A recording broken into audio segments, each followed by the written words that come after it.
All right, welcome back to another episode of Song of the Week. You guys already know who I am at this point. I'm not going to take too much time introducing myself. We have a wonderful, wonderful, wonderful guest today. Two-time Mobile Award nominee, the 2006 Festival Bar Best International Artist Award winner.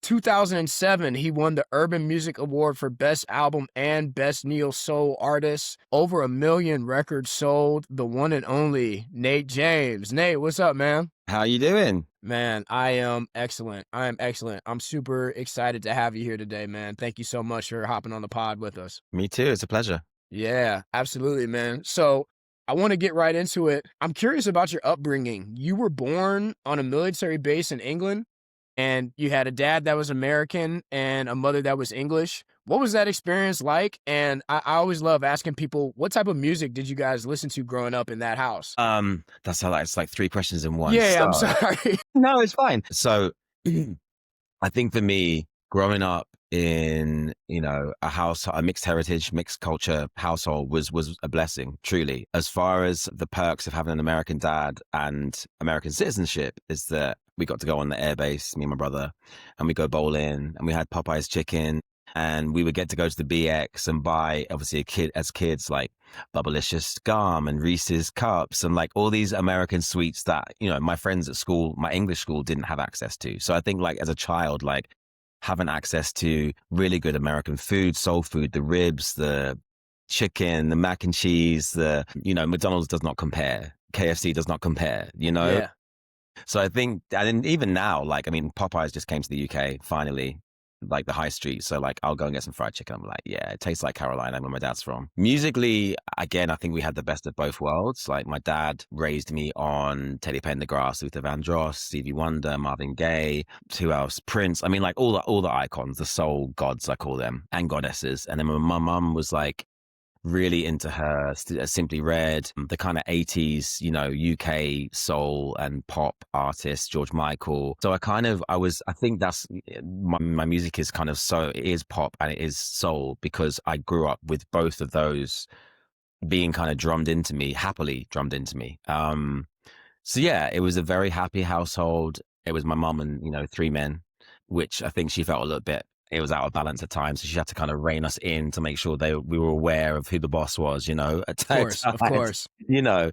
But yeah, no, it was great. I mean, we grew up in a very small town in the east of England, still friends with some of my friends there for life, walked to school together and very quiet and like, very little crime, very little of what goes on in the world today. So I feel like I was very blessed to have that kind of a childhood. When it's playtime, you go outside, you kick a ball around, you throw a ball against the wall, like that was playtime. Whereas now, obviously, we know it's iPads and all the tech things and the screen time and all that stuff. Screen time for me was like some TV shows when I got home from school, and then I was straight out the door in my my comfies, my tracksuit to go and play with my friends. Yeah, sure. Yeah, I'm always curious about the music that people listen to growing up. So I grew up, my parents were divorced at a pretty early age, but they had similar taste in music, but my dad is a pastor. And so there was a lot of gospel at his house. But then he also got into he was a big Bill Withers fan. Yeah. Yeah, so there was a ton of Bill Withers, ton of Temptation. He was real big on the Temps. And then my mom really got into some of the funkadelic stuff. We got into a lot of Earth, Wind and Fire. And then Stevie Wonder was a huge one. I've told this story a couple times on this podcast, but my mother had this rule that whenever we were out and we heard Stevie Wonder, we had to stop what we were doing and dance. I love that. Yeah, so I have stories of me and my mom dancing in front of coffee houses as a That's little a kid. great rule, though. I feel like, we should do more of that even now, Yes, absolutely.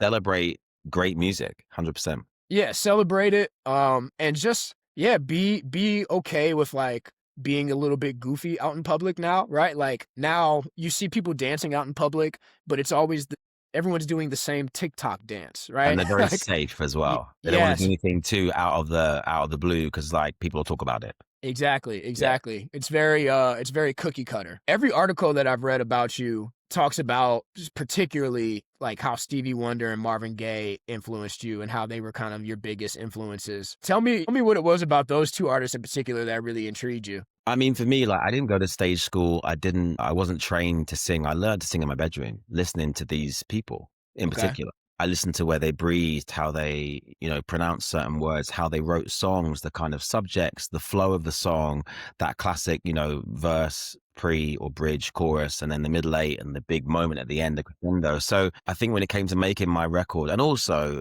just thinking back to like the early 2000s, we had Craig David over here, we had Lamar, we had other soul singers in this country, and they were doing their version of soul. But for me, no one was doing an album or the sounds that were reminiscent of those times, of the 80s, the 70s, the 60s, and so on. So with my record, I was like, I'm not trying to copy anyone here, but I want to pay homage to these great artists who came before me. So I think that's how my first album, Set the Tone, was born, was from this love of the neo soul movement. So the Raphael Sadiqs, the D'Angelos, God rest his soul, the Jill Scotts, the Angie Stones, God rest her soul. So I wanted to pay homage to these people that were my current influences, but also I needed to kind of remind people of music when it was great and when it really made the hairs on your neck stand up and it made you want to jump out your car at traffic lights and start dancing or whatever it was. Like I wanted to kind of capture that energy of, like you say, Earth, Wind and Fire, Jackson 5, Stevie and Marvin. So, I mean, to hear my name mentioned alongside those obviously is a huge honor. I almost performed with Stevie Wonder once in Tokyo. I was over there doing a tour,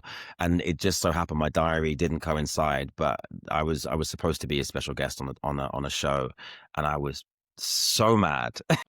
That would have been incredible. I've seen him live like 3 times, and I mean, when he sings Overjoyed and I'm in that audience, I'm just bawling like a baby. Like that's one of my all-time favorite Stevie songs, and I feel every single word and the chords. It's just, I've got goosebumps now. So yeah, to be mentioned in the same breath as those two people is a huge honor. You couldn't, as a soul singer, you can't ask for much more than that. No, absolutely. Have you met Stevie? No, I haven't. Okay, man. I'm sad about that. One of the shows I went to in London, I actually had a friend of mine, I think he was doing security or was in the band, and I was like, please, let me.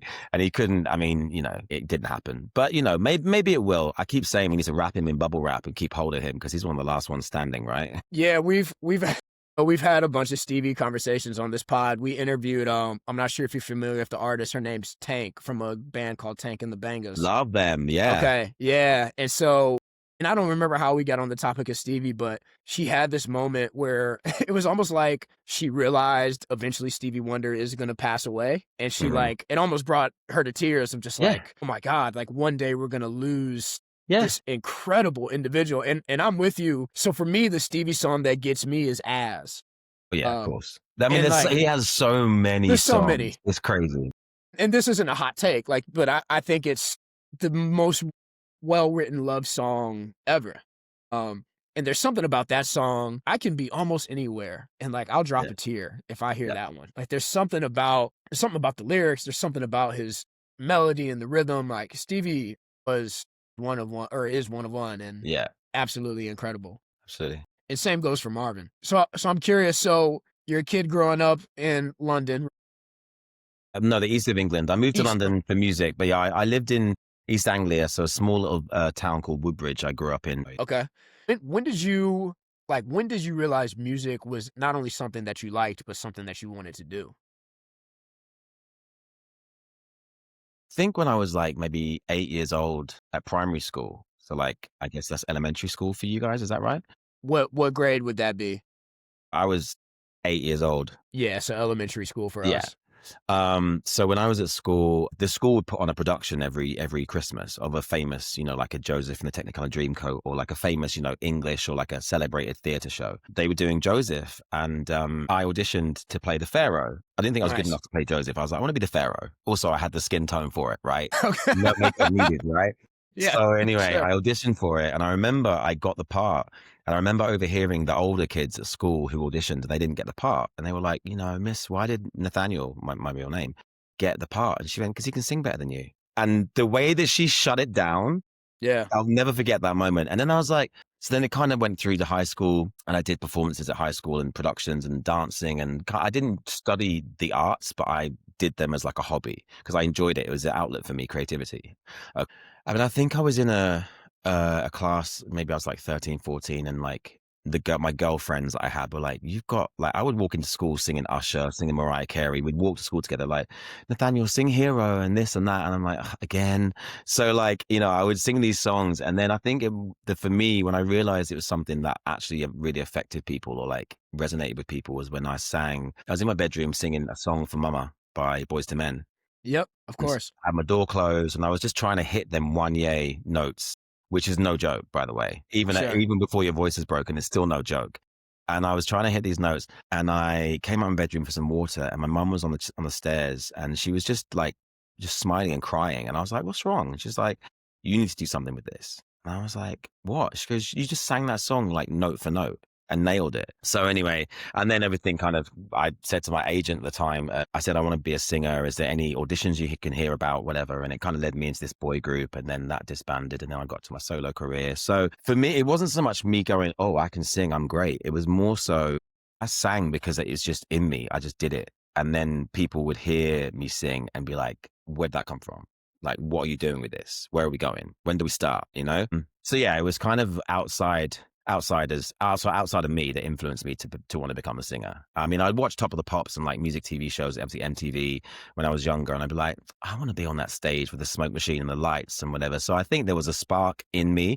But from a small town in the east of England, there's no way of getting into music. There was no like stage school or even a club or a school I could go to or anything where I could work on my craft. So it was more I would sing with my headphones and my Walkman than I would audition for anything or have the outlet to go somewhere or the option. We had Sally Green on recently, Yeah. who is a mutual friend of both of Love ours. her, And yeah. Sally's great.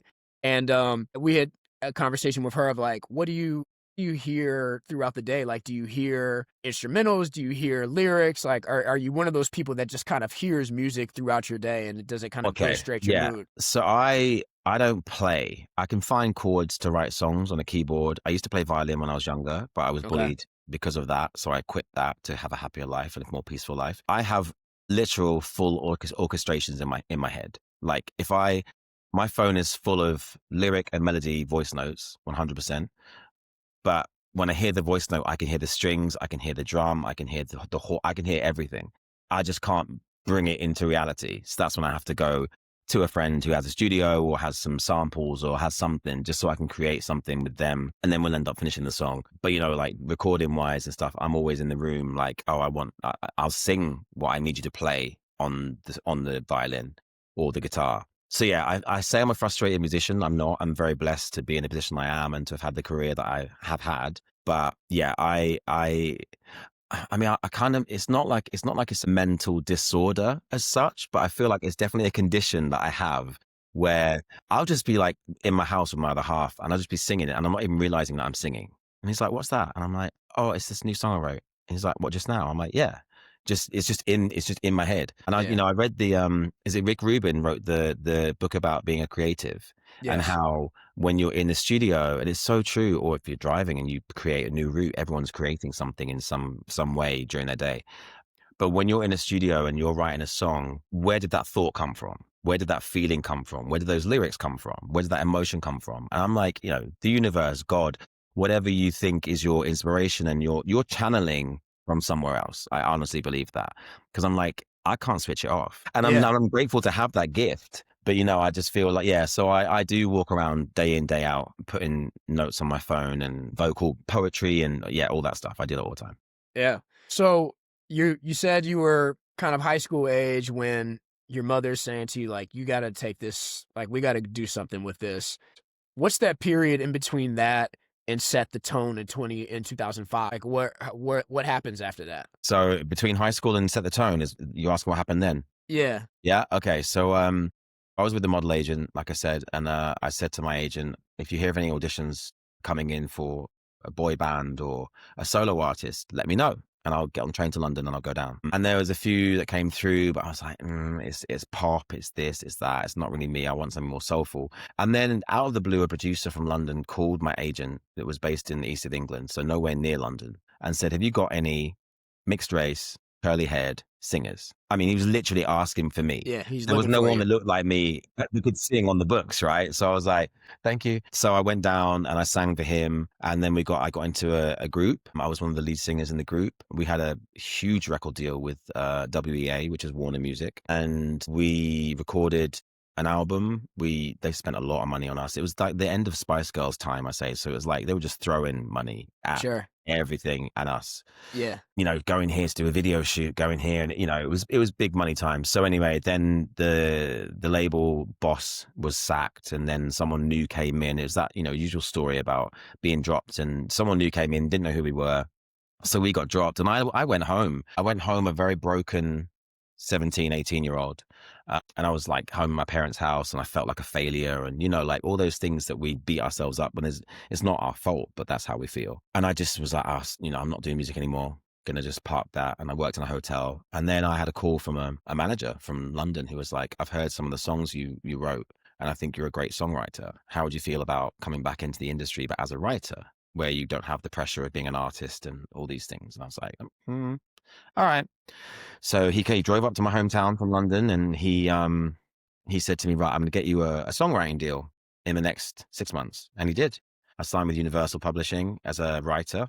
And I started writing songs for other artists over here. And I was like, do you know what? These songs, I don't want to give them to other people. They're my life.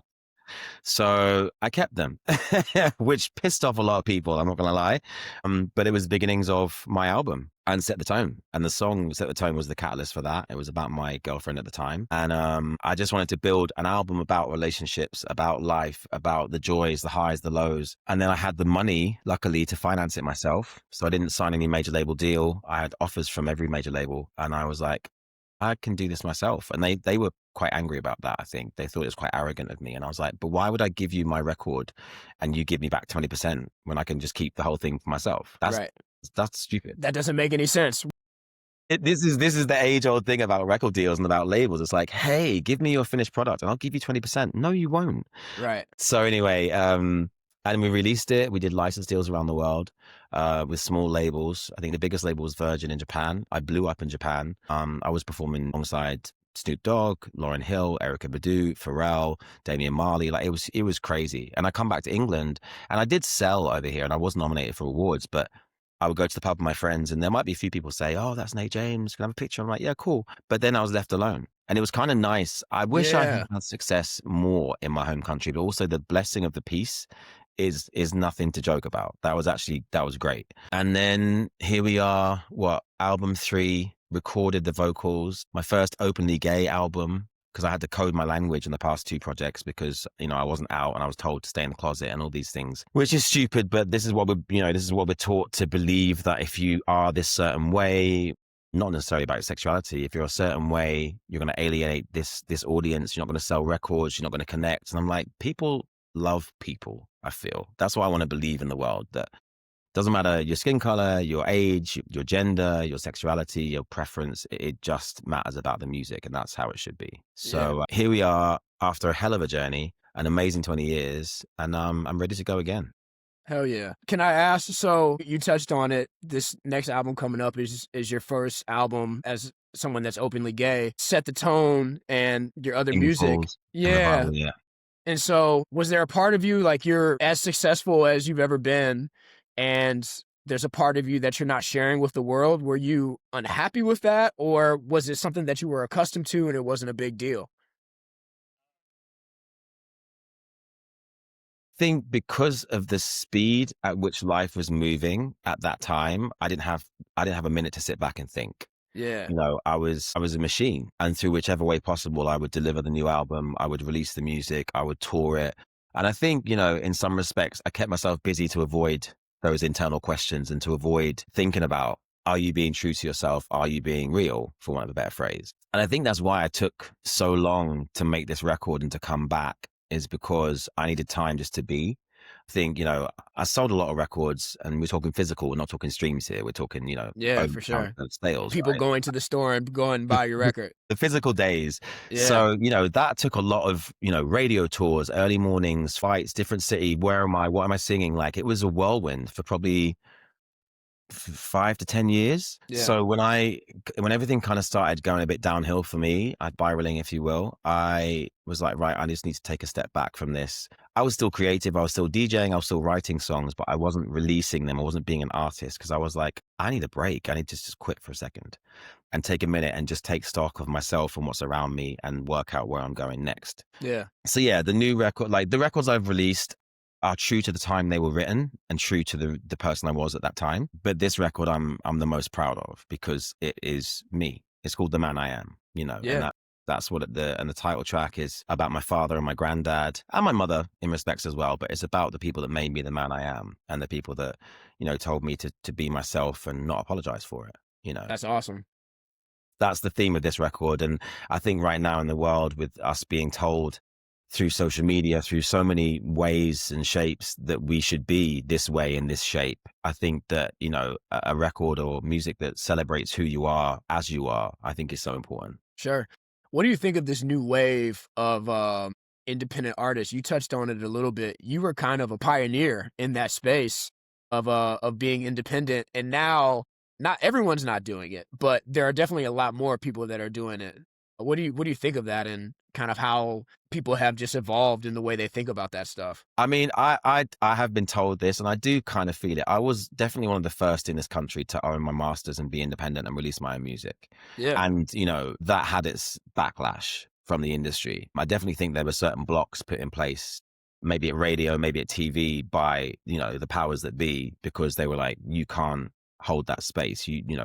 We've done this for 60, 70 years. Who do you think you are? That kind of mentality. I mean, look, being independent is a tough road, because you don't have the machine or sometimes the finances to Right. compete. But the question I always ask, and I said this when I was teaching last year, I had a year at a music school in London. I said to my students, like, what do you see success as? Define success. Because if it's millions of pounds and touring the world and paparazzi and private jets, you're in the wrong business. I mean, that happens to a very select few, and that Sure. happens to a select few after a long time of grafting and hard work. Not to say you can't do that, but you need to look at what your focus is. And I said, for me, success is a DM on Instagram from someone who's struggling with their sexuality or struggling with life in general, saying to me that my song that I wrote at a time I had difficulty in has helped them. That resonance, that connection with the audience and with people who listen to my music, that's why I do this. Don't get me wrong, the money's great and you can travel the world. I think I've seen the world, all bar India, and but I've seen pretty much the four corners, and I'm very grateful for that. Sure. I mean, the work that went into doing that was tough. So yeah, to the new indie artists out there, like perseverance, a very thick skin, and just keep driving yourself. No one's going to drive you. No one's pushing this but you. You have a management team, you might have a producer, you might have influencer status, you might have all these things going for you, and that's great, but you're the catalyst for all of this. And so you have to keep that focus, not derail yourself as I did, with alcohol, with partying, with trying to cope with what was going on internally and externally. I've been there and I've come out the other side and I feel great. Yeah. Like literally, like, what's the word? Tunnel vision. I know where I'm going. I know who I am. I know what I'm doing now. Before I didn't really have that, but I had a team that kept me up. So I was lucky in that respect. So I think, like, yeah, if you're indie, great. If you get a major label record deal, that's great too. But you have to stay in that deal. You have to have the hits for them to keep spending the money, and you've got to pay the debt back. Yeah. Yeah. And you've been able to have total control of your career, which is something that a lot of artists don't get. I was reading about the second album that you did, Kingdom Falls, where, you funded that entire album on your own, and there's live orchestra in a lot of those tracks. Yeah. And as I was reading that, I was thinking to myself, like, that could not have been cheap. Like, that had to have been. Yeah, I mean, no, it was in the grander scheme of things. Like, I think with Set the Tone, I'd arrived and I'd, place, amongst the neo soul artists and the soul artists of this country, Terry Walker, Omar, Shola Amma, Kelly LaRock. I kind of earned my place in that hall of fame, for want of a better phrase, right? Yeah. So, and during that time, I'm a good guy, I'm a nice guy, and I try and leave a good mark on people's hearts. I try and leave a good imprint on them and it's not because I want to come back around for a favor, but it doesn't cost anything to be nice. And I feel like you don't know, you see the same people on the way up as you see on the way down. Now, are they going to open the door for you? Are they going to put their coat down so you can step over a puddle? Like, do you know what I mean? Like all these English isms that we say, but like Yeah. you have to treat people how you want to be treated. And so for me, with the orchestra idea, it was actually my manager at the time. We had met and I befriended a guy in Liverpool, and he was a conductor for Liverpool Session Orchestra. So I said, hey, can we get those guys on my album? He's like, not a problem. You know, there was a paycheck involved, but it's nowhere near what it probably would have cost. I mean, it was being in that room and hearing those strings, I was just in tears. Like, there's nothing like that feeling of hearing songs that you wrote probably in someone's bedroom or by yourself on the train or wherever you wrote them being brought to life. Like, at that level is unreal. Yeah, one of the things that I like about your music is, and we kind of talked about it before we started recording, like you have music that there are certain songs where it's not a live album, but it feels like you're at a concert, or at least makes you feel like you want to go to a concert, which Yeah. is something that I absolutely love. Kingdom Falls is like that. The album Revival has some songs on there that I'm like, man, I want to go hear some live music right now. Yeah. And so it's really fun to, again, your whole discography is a really fun listen. I'm curious. So there's another album coming out. Tell me about that one. Yeah, like I said, it's a very honest piece of work. There's songs, I mean, obviously they'll be new to the listener, but there's songs on there that I probably wrote, some of them 10, 12 years ago. And it's been a journey to get here. And I wanted to document as much as is humanly possible in 15 songs. I'm trying to do one for every year that I've been gone with a new album, just to say thanks to, you know, the people listening. Yeah, The Man I Am, I just feel like it for me, it's just a poignant title because I am a different person to who I was 20 years ago. Same body, same mind. I just am different. And I'm 46. Like, you know, it's kind of, you talk about the old soul greats. You know, I know that like Marvin Gaye and George Benson, like these old cats who I love, you know, they didn't have success until they were in their 40s. And I'm like, all right, maybe that's going to be, but I say success. They didn't have that big global The crossover song. recognition. You know, Yeah. I've had success. You know, I'm very grateful for that. So yeah, so I mean, you know, it's tales of loss, of love. You know, it's your normal soulful album, but I've written it in the most honest way I know possible, and I wasn't able to do that before. So it's Yeah. for me, it's a very freeing piece of work. I'm still working out the funding to release it and make it and finish it, but that's the struggles of an independent artist. It will happen, you know, but it will be out next year, definitely. I know that much. I mean, there's good talks going on right now. But yeah, I'm just looking forward to kind of being out there and just being myself. Because I think I coded myself and I changed myself and I shrunk myself to move in certain rooms and be around certain people. I'm not doing that anymore. You know, I've earned my place here, and I'm going to shout from the rooftops about, you know, who I am and how happy I am, because, you know, I feel like people are like, oh, I'm not going to say I'm happy. I'm like, why not? People need to hear Right. that, you Yeah, know? for sure. Give people that energy. There's enough darkness out there. So let's bring some light, you know? Absolutely, man. That's a great way to say it. How has your like process evolved over the years? Like you said, it's been so long since you've come out with new music.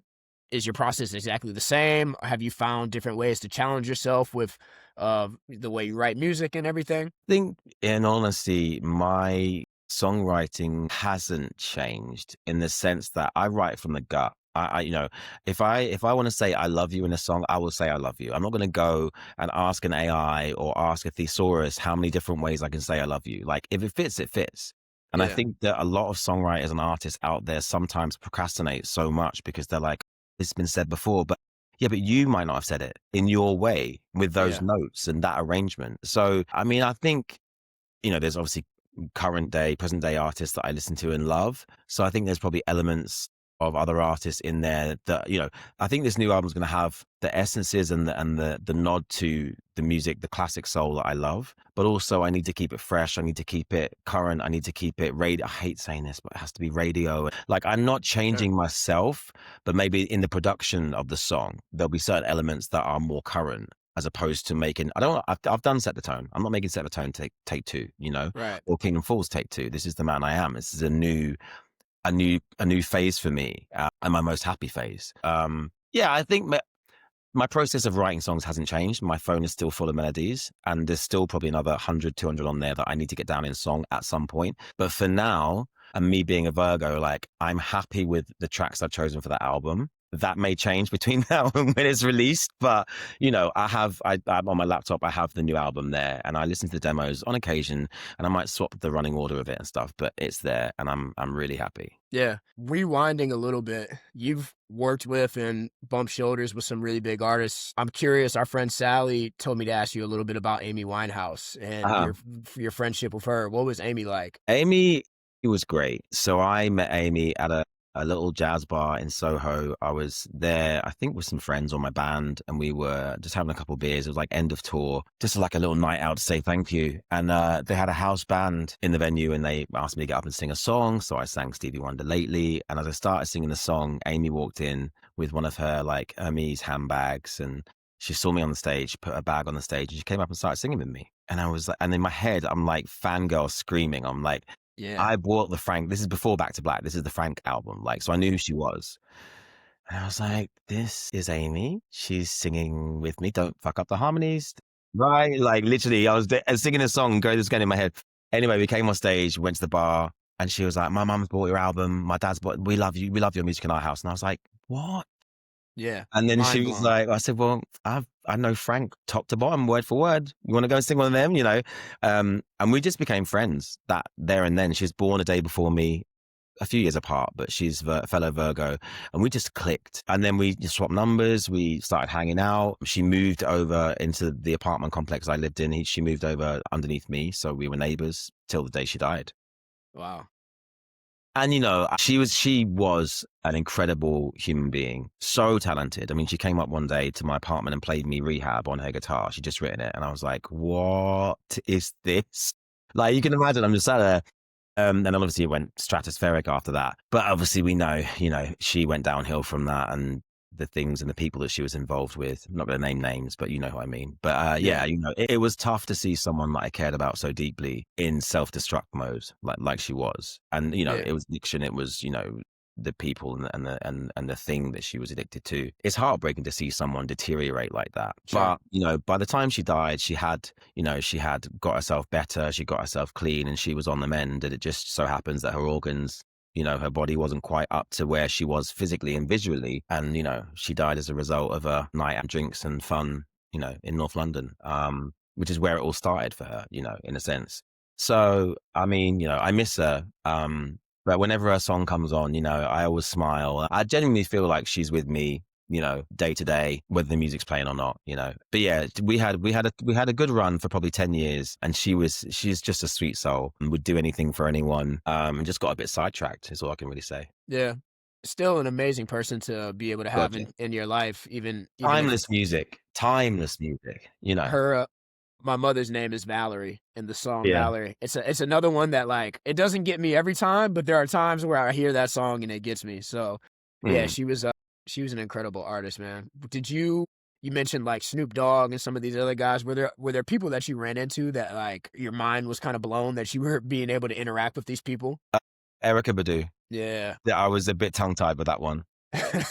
We were performing at, I want to say it was the Spring Groove or Summer Sonic Festival in Japan, and obviously everyone had flown in from their respective parts of the world, so we were all tired. Yeah. Pharrell wasn't so nice. He did a picture, but wasn't happy about it with me. Snoop was so accommodating. And Erica Badu, she is like witch in the sense that she mesmerizes a room just from being in it. Before she sang a note, everyone's just like, she has this effect on people. It's really positive, really healing, warm effect on people. And it was her Afro days. It was what was the album called? I want to say Mama's Gun, maybe. I don't know. Anyway, it was after Baduism. And Yeah. I was obviously a huge fan of that record, even to this day. Yeah, I met her, and then she was on, obviously after me as a upper billing, and I just stood there, and she just hypnotized an entire stadium for an hour and a half. It was just incredible. Who else have I been starstruck by?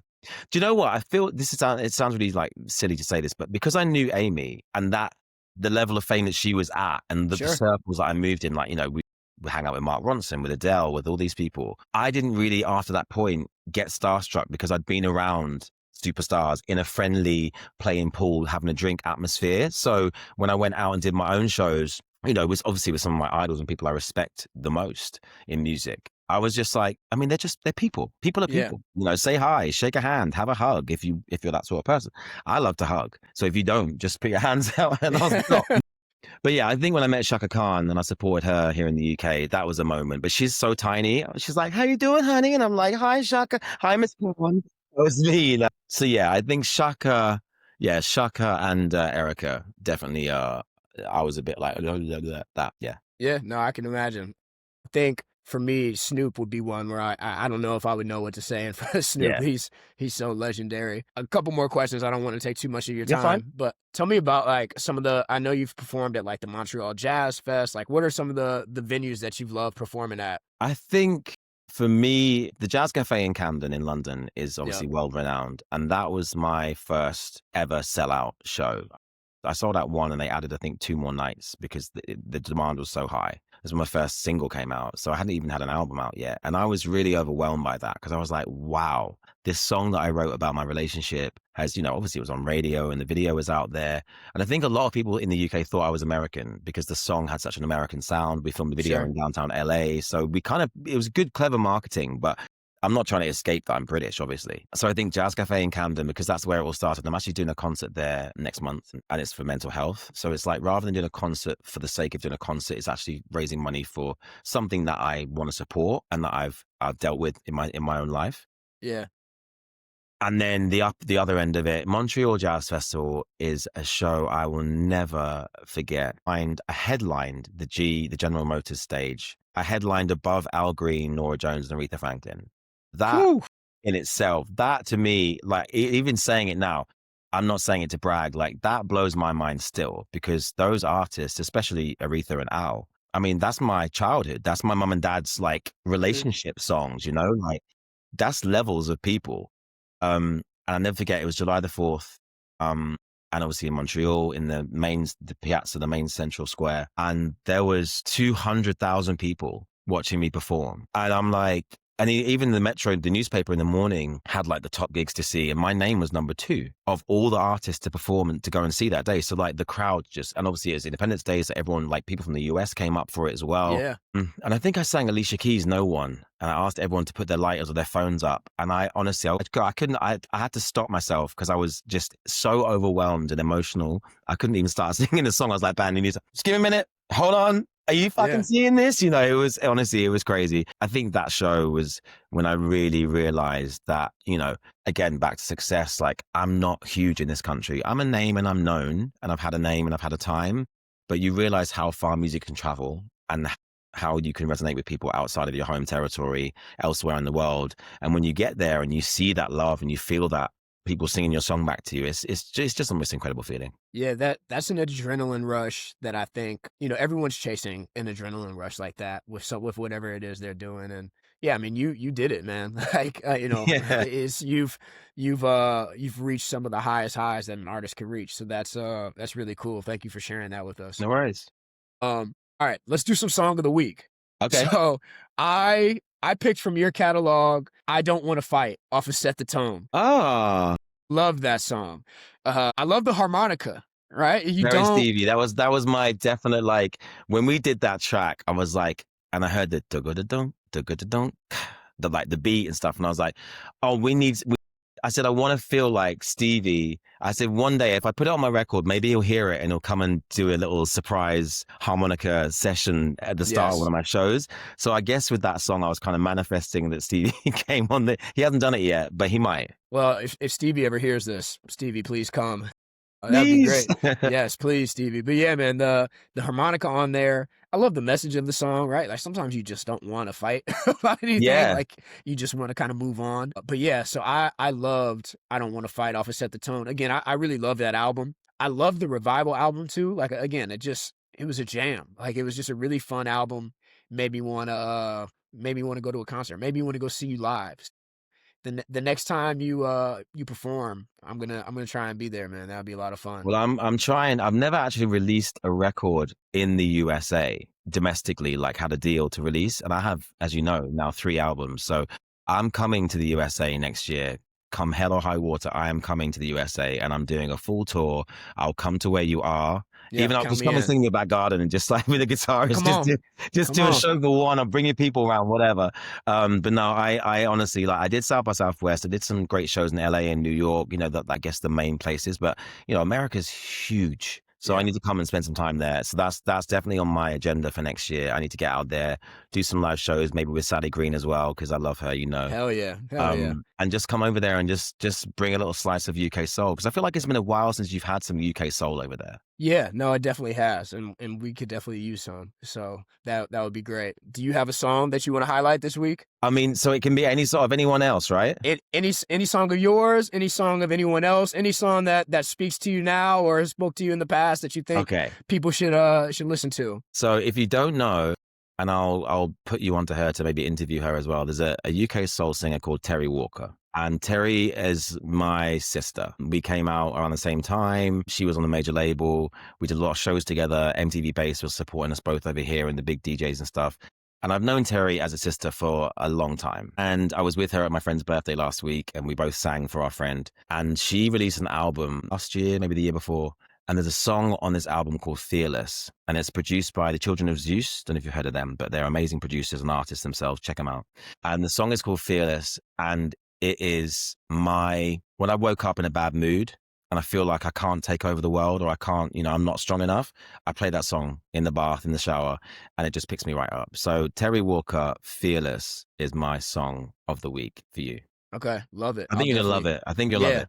I'll check it out once we hop off. And then I've got one more question, then I'll let you get out of here. Prince or Michael Jackson? I feel like I listen to Michael more. And I mean, as a DJ as well, I play his songs all the time. I play Prince too, but yeah, Michael, I think, out of the two. So the question comes from this, it's a very loose working theory, but at least growing up in the US, my theory was that Black households played one or the other. They didn't always play both. And so I have a really good friend that was nuts about Prince, absolutely loved Prince. And my parents just didn't listen to Prince a lot. We all because my parents were Motown people. So it was J5, Michael Jackson. So I just grew up on Mike. And so I'm always curious if people lean one way or the other. So that's just kind of my fun one-hitter question to end the podcast. I feel like you're about to go down the road of like Jill Scott, Erykah Badu, or Usher, or this. I mean, we can go there if you want. No, I couldn't actually. My heart and my mind couldn't handle having to make those decisions. So I think we'll just stop it there. No, for sure. Well, Nate, I've already taken up too much of your time, but I appreciate you so much for doing this. Your music is a pleasure to listen to. I hope everybody that watches this interview goes back and takes a listen to the music. You've got new music coming out soon. We don't know exactly when, but be on the lookout for it. For sure, yeah. I think by next summer we'll have definitely the new singles and then the album to come in the fall. But yeah, go and listen. Thank you for having me. It's been great to talk and relive some great memories with you. And I can't wait to hear it. Absolutely, man. All right. Well, everyone, thank you for tuning in. As you know, this is Song of the Week. We want to thank the amazing Nate James for hopping on this week. Until next time, we're out of here. Peace.